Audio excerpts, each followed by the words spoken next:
आज revision series का दूसरा भाग शुरू करते हैं। राष्ट्रीय वन नीति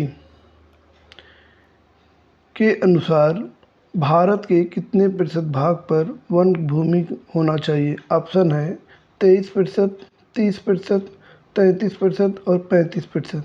तो इसका सही उत्तर होगा 33%। ठीक है। एक प्रश्न इसमें और बन सकता है कि राष्ट्रीय वन नीति पहली बार कब लाई गई? तो उसमें कई सारे ऑप्शन होंगे जिसमें से 1952 सही होगा। ठीक है। अगला प्रश्न देखते हैं। भारत में वनों के क्षेत्रफल में कमी होने का क्या कारण है? ठीक है, कमी होने का क्या कारण है? जब भी इस प्रकार के क्वेश्चन पूछें, कारण या निदान वाला, कि इस समस्या को दूर कैसे किया जा सकता है या समाप्त कैसे किया जा सकता है, तो उसमें कई सारे कारण अगर दिए हों और उपरोक्त सभी अगर दिया हो तो सामान्यतः वही होता है। तो हम देख लेते हैं।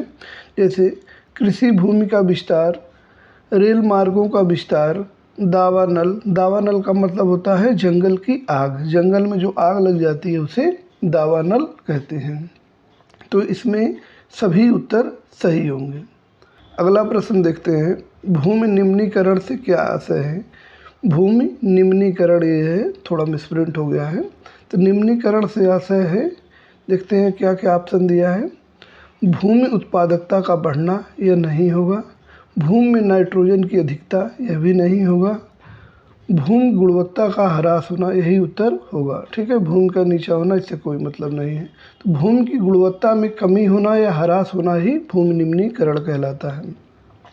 निम्न में से कौन सी मानवीय क्रियाएं हैं जो भूमि निम्नीकरण का कारण बनती है? देखिए, कारण वाला प्रश्न है, अगर देखेंगे एक से सही अधिक भी सही हो सकता है। तो अति पशुचारण हो सकता है, वन उन्मूलन हो सकता है, खनन भी है। तो इस हिसाब से इसका उत्तर उपरोक्त सभी होगा। ठीक है। अगला देखते हैं।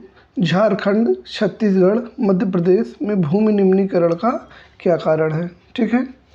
तो हम देखेंगे ये ऐसे प्रदेश हैं जहाँ कोयला, लोहा इत्यादि चीज़ें पाई जाती हैं। ठीक। तो यहाँ देखते हैं ऑप्शन क्या है। अति पशुचारण, अति सिंचाई, खनन और वन उन्मूलन। तो इसमें क्या हो जाएगा? हमारा खनन हो जाएगा। ठीक है। प्रश्न संख्या 26 देखते हैं। उड़ीसा में भूमि निम्नीकरण का क्या कारण है? तो अति पशुचारण, अति सिंचाई नहीं होगा, खनन नहीं होगा, वन उन्मूलन इसका उत्तर सही होगा। ठीक है। उड़ीसा में कारण जो है वन उन्मूलन है। गुजरात, महाराष्ट्र, राजस्थान, मध्य प्रदेश में भूमि निम्नीकरण का क्या कारण है? ठीक है। तो यहाँ देखिए, यह अर्ध शुष्क क्षेत्र है जहाँ छोटी छोटी घासें पाई जाती हैं। तो यहाँ ये खनन नहीं होगा, वन उन्मूलन होगा नहीं। ठीक है। अति सिंचाई नहीं होगा। इसका क्या उत्तर होगा? अति पशुचारण। ठीक है। तो गुजरात, महाराष्ट्र, राजस्थान में जहाँ कम वर्षा होती है, छोटी घासें पाई जाती हैं, वहाँ अति पशुचारण से भूमि निम्नीकरण होता है। अब अगला देखिए। पंजाब, हरियाणा, पश्चिमी उत्तर प्रदेश में भूमि निम्नीकरण का क्या कारण है? अति पशुचारण, खनन, अति सिंचाई और वन उन्मूलन। तो इसका सही उत्तर है अति सिंचाई। यहाँ नहरों से खेतों को भर दिया जाता है। नहरों से सिंचाई ही सबसे बड़ा कारण है जो खेतों को भर देते हैं। उसकी वजह से उसमें कैल्शियम की परत बन जाती है और यह भूमि का निम्नीकरण कर देती है। अगला प्रश्न देखते हैं। भूमि निम्नीकरण की समस्या को कैसे दूर कर सकते हैं? फिर देखिए, ये सकता है एक तो प्रश्न है और समस्या को दूर करना है। ठीक। पेड़ों की रक्षक मेखला लगाकर, पशुचारण पर नियंत्रण करके, अति सिंचाई का उचित प्रबंधन करके, ये तीनों ही तरीके होंगे। तो इसलिए यह उपरोक्त सभी होगा। ठीक है। अब देखिए अगला प्रश्न। मृदा की क्षारीयता को किस प्रकार से समाप्त किया जा सकता है? समाप्त करने में प्रयोग क्या चीज़ लाया जाता है? ठीक है। तो इसका सही उत्तर क्या होगा? पहले ऑप्शन देखते हैं। जिप्सम, चूना, अमोनिया और यूरिया में से होगा इसका उत्तर जिप्सम।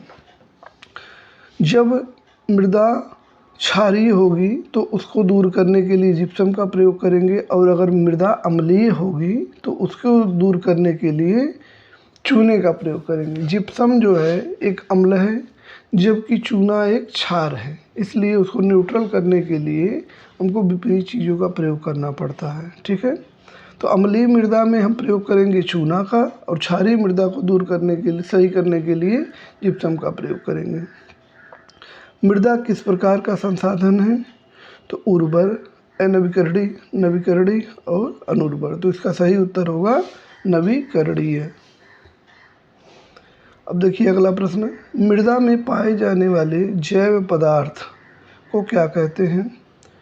ये ह्यूमस, मृदा कण, जल, मृदा जल, मृदा वायु। तो इसका सही उत्तर होगा ह्यूमस।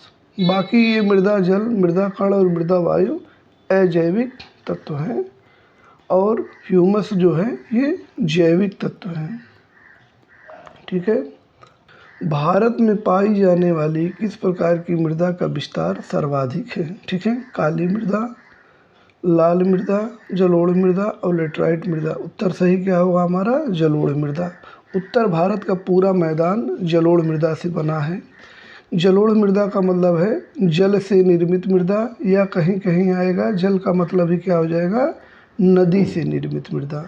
तो जलोढ़ मृदा का विस्तार सर्वाधिक क्षेत्र में पाया जाता है। अगला प्रश्न देखिए, भारत के उत्तरी भाग में नदियों द्वारा निर्मित विशाल मैदान को क्या कहते हैं? तो नदियों द्वारा निर्मित मैदान अभी बताया हमने, उसे क्या कहेंगे? काली मृदा नहीं कहेंगे, लाल मृदा नहीं कहेंगे, लेटराइट नहीं कहेंगे, क्या कहेंगे? जलोढ़ मृदा। जल द्वारा निर्मित मैदान या मृदा को क्या कहते हैं? तो अभी बताया हमने जलोढ़ मृदा। पुरानी जलोढ़ मृदा को क्या कहते हैं? बांगर, खादर, भावर और तराई में से क्या हो जाएगा हमारा? बांगर। पुरानी जलोढ़ मृदा को कहते हैं बांगर और नवीन जलोढ़ मृदा को, जो अभी नई नई बन रही है, उसे क्या कहते हैं? खादर। ये नया जलोढ़ है, नया है, ये पुराना है। ठीक है। नवीन जलोढ़ मृदा को क्या कहते हैं? अभी बताया हमने, नवीन जलोढ़ मृदा को क्या कहते हैं? खादर मृदा कहते हैं। तराई नहीं होगा, भावर नहीं होगा, बांगर पुरानी जलोढ़ को कहते हैं। रेगर मृदा किसे कहते हैं? रेगर मृदा जलोढ़ मृदा, लाल मृदा, लेटराइट मृदा नहीं होगी। क्या होगा इसका सही उत्तर? काली मृदा। काली मृदा को रेगर मृदा भी कहते हैं। कपास के लिए सबसे उपयुक्त मृदा कौन सी है? तो कपास के लिए सबसे अच्छी मृदा कौन सी होगी? काली मृदा। इसे कपास की काली मृदा कहते हैं। इसी कारण से गुजरात, महाराष्ट्र इत्यादि क्षेत्रों में कपास की खेती अधिक होती है, क्योंकि वहाँ काली मृदा का विस्तार पाया जाता है। ज्वालामुखी क्रिया से कौन सी मृदा का निर्माण हुआ है? जलोढ़ मृदा, ये नदी द्वारा बनी है। लाल मृदा, इसमें लोहे की अधिकता पाई जाती है। लेटराइट मृदा नहीं होगा। काली मृदा। काली मृदा जो है दक्कन के पठार में पाई जाती है और क्रिटेशियस काल में दरारी ज्वालामुखी के उद्गार से बनी है। ठीक है। दरारी ज्वालामुखी के उद्गार से पहले बेसाल्ट बना, बेसाल्ट चट्टान। ठीक है। बेसाल्ट चट्टान एक क्षारीय चट्टान है। बेसाल्ट चट्टान बनने के बाद वही बेसाल्ट चट्टान लाखों वर्षों तक घिस पिट कर टूट फूट गई, जिससे मृदा का निर्माण हुआ और वही मृदा क्या है हमारी? काली मृदा है। तो यानी ज्वालामुखी क्रिया से निर्मित कौन सी मृदा है?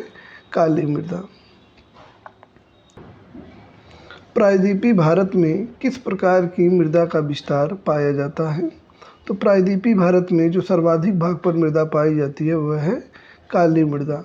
वास्तव में प्रायद्वीपीय भाग में पूछकर ये दक्कन का पठार वाला प्रश्न था। ठीक है। तो वही दक्कन के पठार में कौन सी मृदा पाई जाती है? तो काली मृदा। ठीक। अच्छा, सर्वाधिक भाग पर जलोढ़ मृदा का विस्तार पाया जाता है। दूसरी मृदा कौन सी है? एक नंबर पे जलोढ़ होगी और दूसरे नंबर पे लाल मृदा होगी। काली मृदा नहीं होगी। क्या होगी? लाल मृदा। तो इसको ध्यान रखना है हमको। अब देखिए, निम्न में से किस प्रकार की मृदा सर्वाधिक नमी धारण करती है? ठीक है। तो जलोढ़ मृदा नहीं होगा, लाल मृदा नहीं होगा, लेटराइट मृदा नहीं होगा। ये काली मृदा का गुण है। ये नमी को लंबे समय तक धारण कर पाती है। अगला देखेंगे कि निम्न में से किस प्रकार की मृदा पर सूखने पर दरारें पड़ जाती हैं तथा गीली होने पर एकदम चिपचिपी हो जाती हैं? तो यह किसके बारे में बताया जा रहा है? तो यह भी काली मृदा के बारे में बताया जा रहा है। ठीक है। काली मृदा के क्षेत्र में जब दक्षिण भारत की आप फिल्में देखेंगे तो उसमें दिखाएगा एकदम दरार वाले खेत जब सूखा पड़ता है। ठीक है। और इसमें अगर पानी डाल दी जाए तो एकदम चिपचिपी हो जाएंगी और इसमें जुताई करना बहुत कठिन हो जाएगा, इसलिए वर्षा होने से पहले ही इसमें जुताई कर ली जाती है। लोहे की अधिकता किस प्रकार की मृदा में पाई जाती है? तो काली मृदा नहीं होगा, जलोढ़ मृदा नहीं होगा, लेटराइट मृदा नहीं होगा, क्या होगा? लाल मृदा।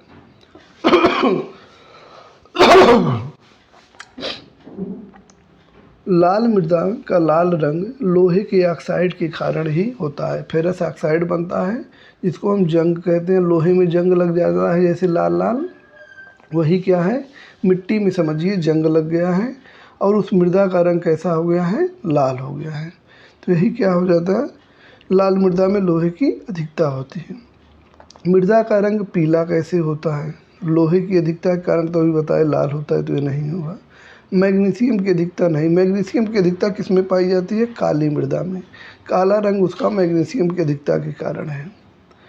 जलयोजन के कारण और सूखा पड़ने के कारण, तो सूखा पड़ने के कारण है वो जलयोजन या जल जमाव के कारण। जब लाल मिट्टी वाले क्षेत्र में लंबे समय तक जल जमाव हो जाता है तो वही पीली मिट्टी का निर्माण होता है।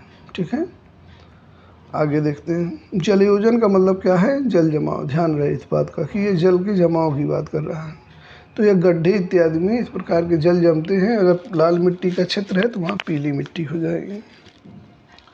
अगला प्रश्न देखिए, निम्न में से कौन सी मृदा ईंट की तरह कठोर होती है? पीली मृदा, लाल मृदा, ये सब नहीं होगा। क्या होगा इसका उत्तर सही? लेटेराइट मृदा। ठीक है, लेटेराइट मृदा लेटर शब्द से बना है और लेटर का अर्थ ही होता है ईंट। तो यह ईंट की जैसे कठोर होगी। इसकी जुताई करना बहुत कठिन काम होगा, लेकिन पानी पड़ने के बाद यह मुलायम हो जाती है। ईंट कभी भी मुलायम नहीं होगी, उसको चाहे जितनी देर पानी में भिगो के रखा जाए। लेटेराइट मृदा क्या है कि अगर इसमें पानी पड़ेगा तो यह मुलायम हो जाएगी, इसीलिए लेटेराइट मृदा है। ठीक है, ईंट की तरह कठोर होती है, ईंट की तरह दिखती भी है लाल। निम्न में से कौन सी मृदा का निर्माण अत्यधिक वर्षा वाले क्षेत्रों में होता है? लाल मृदा नहीं होगा, पीली मृदा नहीं होगा, काली मृदा नहीं होगा। इसका सही उत्तर क्या होगा? लेटेराइट मृदा। ये जहाँ वर्षा 200 सेंटीमीटर से अधिक या 200 से 400 सेंटीमीटर की होती है वहाँ पर पाया जाता है। तो जैसे मेघालय में मासिनराम चेरापूंजी में सर्वाधिक वर्षा होती है तो वहाँ पाया जाएगा। पश्चिमी घाट के पश्चिमी ढाल पर जहाँ वर्षा अधिक होती है वहाँ पाया जाएगा। ठीक है, पूर्वी ढाल पर नहीं पाया जाएगा क्योंकि यहाँ वर्षा कम होती है। तो मेघालय और पश्चिमी घाट में यह पाई जाती है। निम्न में से कौन सी मृदा निच्छालन से प्रभावित होती है?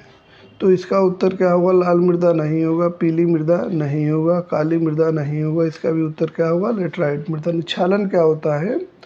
मृदा में 4 लेयर पाए जाते हैं। ऊपरी स्तर पर सर्वाधिक पोषक तत्व पाए जाते हैं, लेकिन अधिक वर्षा के कारण क्या होता है कि यह रिस कर नीचे चले जाते हैं। इसी क्रिया को ही हम क्या कहेंगे? निच्छालन, या निच्छालन को ही हम लीचिंग भी कहते हैं। ठीक है, तो लीचिंग की क्रिया या निच्छालन की क्रिया किस मिट्टी में प्रभावित करती है या पाई जाती है या निर्मित होती है? कौन सी मिट्टी लीचिंग के प्रभाव से? तो उसे हम कहेंगे लेटेराइट मृदा। कौन सी मृदा अम्लीय प्रकार की होती है? ठीक है, तो अम्लीय प्रकार की मृदा कौन होगी? लेटेराइट मृदा। लाल मृदा नहीं होगी, पीली नहीं, काली नहीं। ठीक है, अम्लीय मृदा, ये लेटेराइट मृदा अम्लीय प्रकार की होती है। अगला प्रश्न देखिए, कौन सी मृदा लवणीय प्रकार की या क्षारीय प्रकार की होती है? तो लाल मृदा नहीं होगी, पीली मृदा नहीं होगी, लेटेराइट मृदा अभी बताया हमने अम्लीय होगी, तो ये भी नहीं होगी। मरुस्थलीय मृदा क्षारीय होती है, इसमें कैल्शियम की अधिकता पाया जाता है। ध्यान रहे, लेटेराइट मृदा अम्लीय होगी और मरुस्थलीय मृदा क्षारीय होगी। तो अब हमको बताना है कि मरुस्थलीय मृदा को ठीक करना है तो इसमें क्या उपयोग किया जाए, क्या मिला दिया जाए कि यह नॉर्मल हो जाए, क्षारीयता का गुण इसमें समाप्त हो जाए। तो कमेंट बॉक्स में इसको बताइएगा। किस प्रकार की मृदा में चाय तथा कॉफ़ी की खेती की जाती है? चाय तथा कॉफ़ी की खेती अम्लीय प्रकार की मृदा में की जाती है, ध्यान रहे। और अम्लीय मृदा इसमें से कौन है? लाल नहीं है, पीली नहीं है, काली नहीं है, कौन सी है? लेटराइट मृदा। तो यानी कि लेटराइट मृदा में चाय काफ़ी की खेती की जाती है। इसके साथ ही काजू इत्यादि के बागान भी इसी मृदा में पाए जाते हैं। किस प्रकार की मृदा में कैल्शियम की मात्रा अधिक होती है? अभी हमने बताया कि क्षारीय मृदा में कैल्शियम की मात्रा अधिक होती है। और क्षारीय या लवणीय मृदा कौन सी होती है? लाल नहीं है, पीली नहीं है, लेटराइट नहीं है, मरुस्थलीय मृदा क्षारीय मृदा है, इसलिए इसमें कैल्शियम की अधिकता पाई जाएगी। मृदा अपरदन के निम्न में से कौन से कारण हो सकते हैं? तो अतिपशुचारण, वन उन्मूलन, खनन, ये सभी हो सकते हैं। तो इसका उत्तर हो जाएगा उपरोक्त सभी। मृदा अपरदन से क्या आशय है? तो मृदा अपरदन से आशय क्या है? देखिए, मृदा का बनना गलत है, मृदा फसलों की अधिक उत्पादन ये भी गलत है, मृदा का उपजाऊ होना ये भी गलत है। तो मृदा में कटाव होना ही क्या है? मृदा अपरदन है। ठीक है, तो ये जो कटाव होता है ये नदियों के द्वारा हो सकता है, जिसे अवनलिका अपरदन कहते हैं, पवन के द्वारा हो सकता है जी। ठीक है, तो इसी के साथ यह प्रथम पाठ का सभी ऑब्जेक्टिव प्रश्न समाप्त होते हैं।